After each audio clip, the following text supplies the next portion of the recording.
কিরে ওসমান, চাচা কখন আসলে? এই মাত্র আসলাম। ভালো আছো? বসো। আলহামদুলিল্লাহ। তা ওসমান, তোমার ব্যবসা কেমন চলছে? আল্লাহর রহমতে ভালো চলছে চাচা।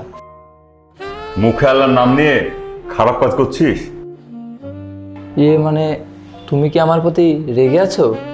দেখ ওসমান, অসৎ পথে লাখ টাকা ইনকাম না করে সৎ পথে 1 টাকা ইনকাম করা অনেক ভালো। আল্লাহ তাতে বরকত দেয়। অনেক।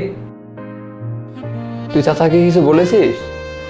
হ্যাঁ ভাইজান, আমি মিথ্যে বলতে পারবো না। আমি চাচাকে সবকিছু বলেছি। ওকে দোষ দিয়ে লাভ কি?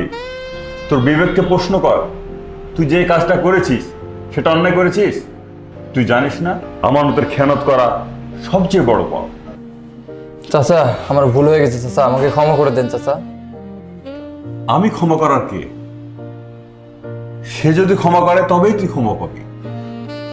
আর টাকাগুলো তুই আমাকে দে।